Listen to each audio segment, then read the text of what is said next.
Breaking news చూస్తున్నాం. ఖమ్మం జిల్లాలో దారుణం చోటు చేసుకుంది. సిపిఎం రైతు సంఘం నేత సామినేని రామారావును దుండగులు హతమార్చారు. చింతకాని మండలం పాతర్లపాడులో ఈ ఘటన చోటు చేసుకుంది. ఉదయం వాకింగ్ కు వెళ్లిన ఆయన్ను గొంతు కోసి చంపేశారు. పోలీసులు ఘటనా స్థలికి చేరుకొని పరిశీలించారు. ఘటనకు గల కారణాలపై విచారణ చేపట్టారు.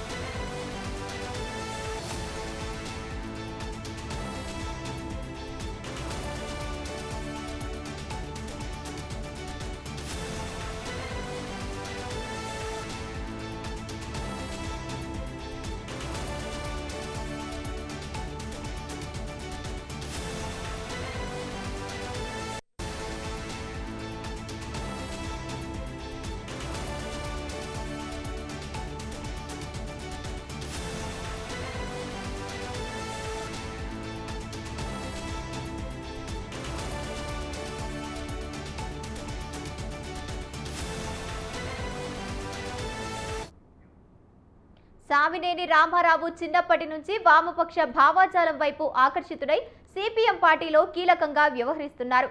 పాతర్లపాడు గ్రామంలో ఎక్కువ కాలం సర్పంచ్గా పనిచేసిన ఘనత ఆయన సొంతం చేసుకున్నాడు.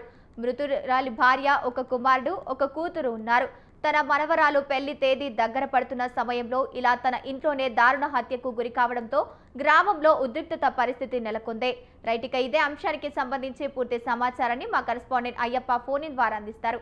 అయ్యప్ప, చెప్పండి.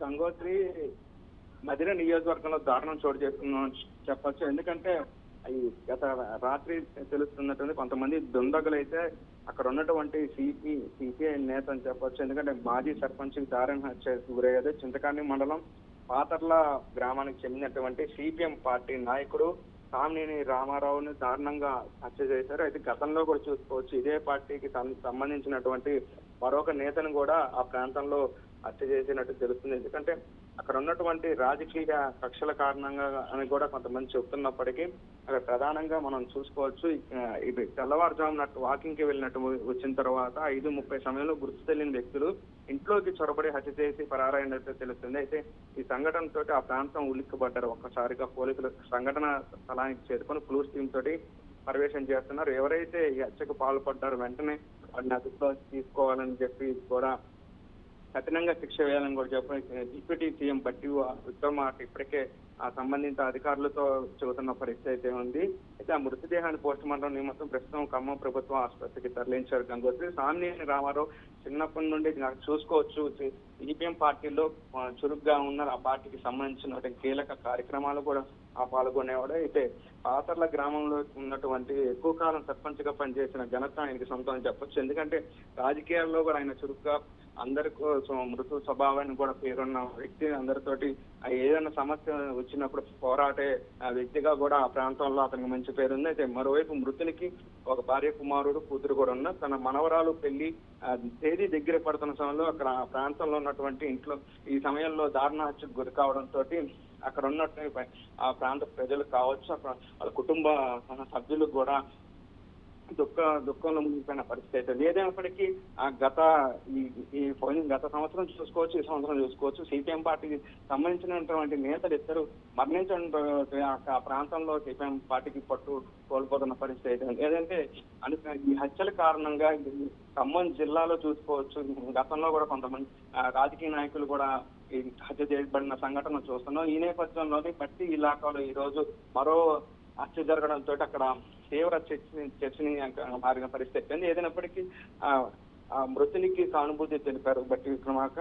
మరోవైపు ఏదైతే హత్య జరిగిన ప్రాంతంలో అక్కడ మొత్తానికి సీసీటీవీ ఫుటేజ్ అక్కడ ఉన్నటువంటి క్లూస్ టీమ్ తో కూడా దర్యాప్తు చేస్తున్న పరిస్థితి అయితే ఉంది.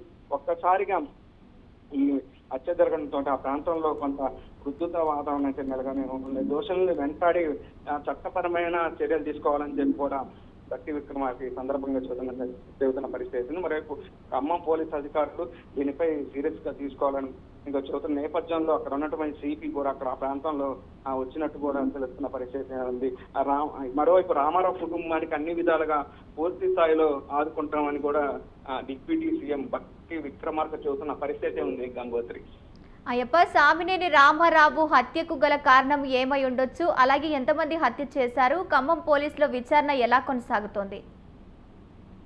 ప్రస్తుతం మనకు అందుతున్న సమాచారం ప్రకారం పోలీసులు అయితే ఆ ప్రాంతం పూర్తిగా తనిఖీలు నిర్వహిస్తున్నారు. ఏదైతే డాగ్ స్క్వాడ్ తో కూడా అక్కడ ఉన్నటువంటి పరిసర ప్రాంతాలను పూర్తి క్షుణ్ణంగా పరిశీలిస్తున్న పరిస్థితి అయితే ఉంది. అయితే అనుకోకుండా తెల్లవారుజామున జరిగిన సంఘటనతోటి అక్కడ ఎవరు ఆ సమయంలో లేకపోవడం, అక్కడ ఎంతమంది వచ్చారని ఇప్పటికీ ఒక అంచనాకి రాలేదు. పూర్తిగా పోలీసులు అయితే కేసు నమోదు చేసి దర్యాప్తు చేస్తున్న పరిస్థితి అయితే ఉంది. అంటే రాజకీయ కక్షలు కావచ్చని చెబుతున్నారు. మరోవైపు వ్యక్తిగతంగా ఏమైనా ఎవరైనా ద్వేషాలు ఉన్నాయో, వాళ్ళతో గొడవలు ఉన్నాయా అని కూడా ఆ కోణంలో కూడా దర్యాప్తు చేస్తున్న పరిస్థితి అయితే ఉంది. ఏదైనప్పటికీ ఈ రోజు జరిగినటువంటి ఈ హత్యతోటి ఒక్కసారిగా మధిర నియోజకవర్గం ఉలిక్కి పడిందని కూడా చెప్పొచ్చు Gangotri. Right, thank you Ayyappa.